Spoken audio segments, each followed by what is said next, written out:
وقت کا تقاضا یہ ہے کہ مسلمان اپنی بیٹیوں کو خوب پڑھائیں اور ان کو خوب قابل بنائیں۔ یقیناً مجھے بھی اللہ نے بیٹیاں دی ہیں، ہماری بھی یہ کوشش ہوتی ہے کہ ایک عمر کے حصے میں آنے کے بعد بلکہ صحیح عمر میں ان کی شادی کر دی جائے، مگر صرف شادی کرنا ماں باپ کی ذمہ داری نہیں ہے۔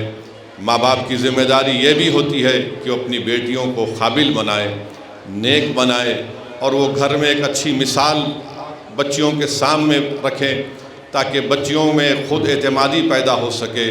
اور ان کو تعلیم کے زیور سے آراستہ کر اس کے بعد ان کو آپ اپنے گھر سے رخصت کریے، کیونکہ یاد رکھیے کسی قوم کی ترقی کا راز اس کی خواتین ہوتی ہیں۔ اگر وہ خواتین پڑھی لکھی ہوں گی، اور خاص طور سے جس گھر میں ہماری بچیاں پرورش پاتی ہیں، اس گھر کے ماں باپ کو ایک بہت بڑی ذمہ داری ان پر یہ ہوتی ہے کہ وہ صرف ماں باپ نہیں بلکہ ایک رول ماڈل ہوتے ہیں۔ یہ بچیاں اگر دیکھتی ہیں کہ کس طرح سے ان کے والد ان کی ماں سے برتاؤ کرتا ہے، یہ بچیاں اگر دیکھتی ہیں کس طرح سے ان کی ماں ان کے والد کے لیے ایثار اور قربانی کے مظاہرے کرتی ہیں، تو یہ بچیاں ان تمام عادتوں کو، اطواروں کو اپنے ذہن میں بٹھا لیتی ہیں، اور وہ آگے جا کر وہ ایک بہترین بیوی، ایک بہترین انسان اور ایک بہترین ماں بنتی ہے۔ تو میری آپ تمام سے گزارش ہے کہ ہم کو یہ کوشش کرنی چاہیے، نہ صرف سرزمین دکن میں بلکہ مہاراشٹرا ہو، اتر پردیش ہو، پورا ملک ہو، مسلمانوں کو اپنی بیٹیوں کو اپنی خوب پڑھانے کی کوشش کرنی چاہیے، ان کو طاقتور بنانا چاہیے، کیونکہ آج جو معاشرہ ہے، چاہے ہندو ہو، مسلمان ہو، دلت ہو، آدیواسی ہو، اس معاشرے کی سب سے بڑی برائی یہ ہے کہ یہاں پر خواتین پر ظلم ہوتا ہے۔ تو اسی لیے ہم کو ابھی سے اپنی بیٹیوں کو خوب طاقتور بنانا ہے، ان کو مضبوط بنانا ہے، تاکہ ان کا ایک روشن مستقبل ہم پیدا کر سکیں۔ یہ مجلس اتحاد المسلمین کی چھوٹی سی کوشش کی جا رہی ہے، اور اس ٹرسٹ میں جو لوگ تعاون کرتے ہیں میں ان کا بھی شکر گزار ہوں۔ یہ مجلس کے کارنامے ہیں، اور آپ جانتے ہیں کہ پارلیمنٹ کے اندر، اسمبلی کے اندر مجلس کے اراکین اسمبلی اور مجلس کے رکن اراکین پارلیمان اس بات کا حکومت وقت سے مطالبہ کرتے ہیں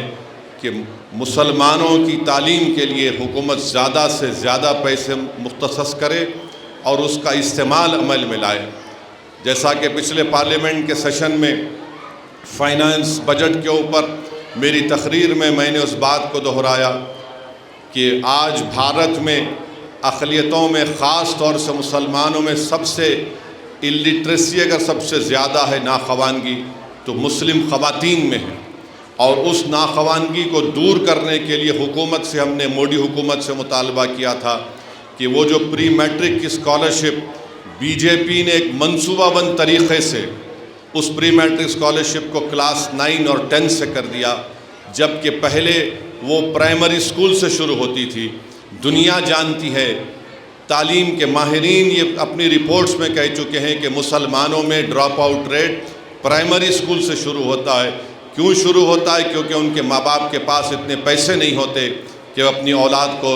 ان کی تعلیم کو جاری رکھیں، مگر مودی نہیں چاہتے کہ مسلمانوں کی بیٹیاں تعلیم یافتہ ہوں، اسی لیے پری میٹرک اسکالرشپ کو کلاس 9 اور 10 سے کر دیا۔ پوسٹ میٹرک اور میرٹ کم مینس کی اسکالرشپ کو بڑھاتے نہیں ہیں، ایک نمبر دے دیے، بار بار بی جے پی کے یہ طوطے ٹی وی چینل پر آ کر یا اخبارات میں بیان دیتے ہیں ہم اتنے لاکھ لوگوں کو اسکالرشپ دیے، مگر وہ یہ نہیں بتاتے کہ ہر سال، کیونکہ ہم یہ کہہ رہے ہیں کہ اسکالرشپ کو ڈیمانڈ ڈریون کرو، چاہے کوئی بھی عیسائی ہو، مسلمان ہو، جین ہو، سکھ کا بچہ بچی ہو، وہ اسکالرشپ کے لیے اپلائی کرتے ہو تو ان کو اسکالرشپ دو۔ ہر سال ڈیمانڈ ڈریون اسکالرشپ نہیں کرنے کی وجہ سے قریب 25 سے 40 لاکھ صرف مسلمان بچے اور بچیاں اسکالرشپ سے محروم ہو جاتے ہیں، اور جب وہ اسکالرشپ سے محروم ہو جاتے ہیں تو وہ تعلیم کو ترک کر دیتے ہیں، اور جب تعلیم کو چھوڑ دیتے ہیں تو پھر آپ اندازہ لگائیے وہ کیسے آگے بڑھ سکیں گے، وہ کیسے اپنے مستقبل کو اچھا کر سکیں گے۔ تو ایک منصوبہ بند طریقے سے نریندر مودی کی حکومت نے اسکالرشپ کے پیسوں کو کم کیا، ریلیز نہیں کرتے، اگر دے بھی اعلان بھی کرتے ہیں۔ مولانا آزاد ایجوکیشن فاؤنڈیشن کو ختم کر دیا، جو انٹرسٹ سبسڈی تھی،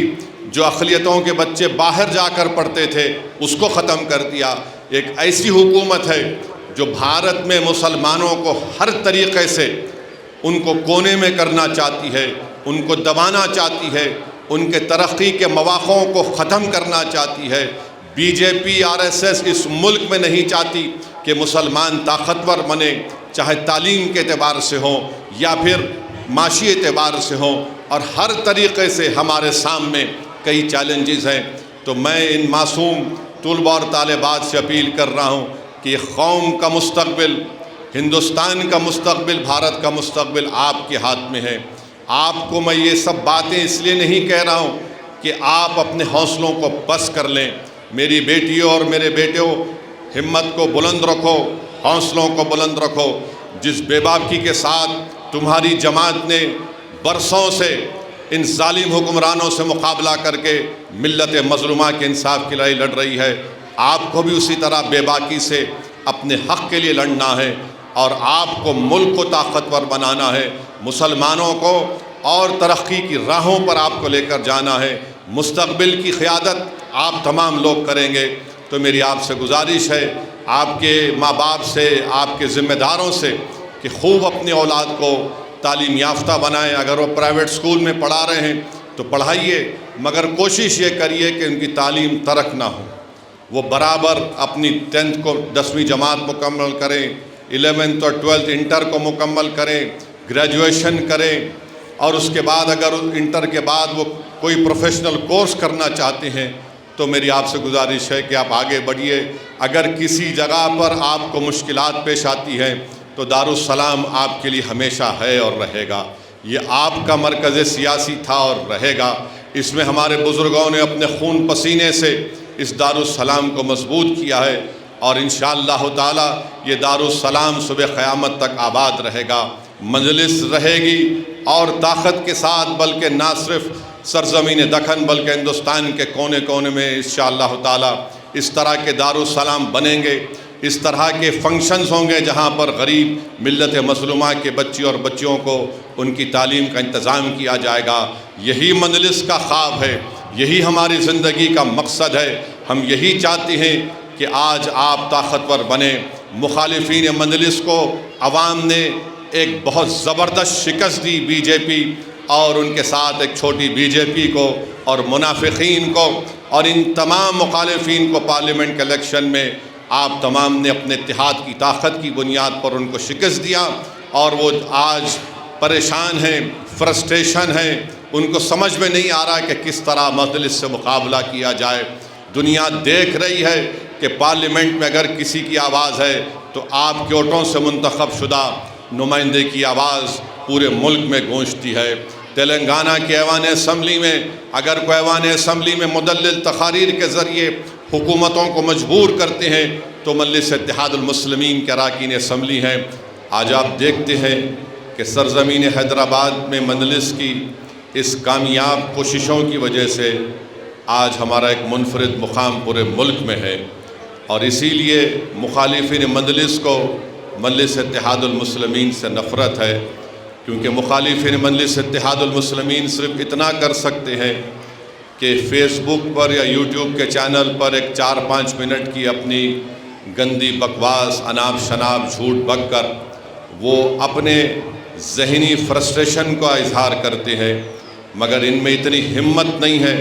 کہ اس طرح کے تعلیمی ادارے قائم کر سکیں۔ جو لوگ ایک سکول کی اینٹ نہیں لگا سکتے وہ مجلس پر انگلی اٹھاتے ہیں، تو اس سے خود اندازہ لگائیے کہ ان کی سوچ اور فکر میں کتنی گراوٹ ہے۔ بہرحال مخالفین اور یہ تمام منافقین ہمیشہ تھے اور ہمیشہ رہیں گے، مگر جو لوگ اخلاص کی بنیاد پر کام کرتے ہیں، جو لوگ اللہ کو راضی کرنے کے لیے،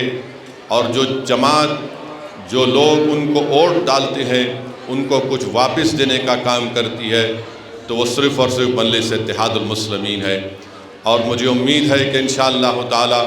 اللہ کے فضل و کرم سے، نبی کریم صلی اللہ علیہ وسلم کے صدقے طفیل سے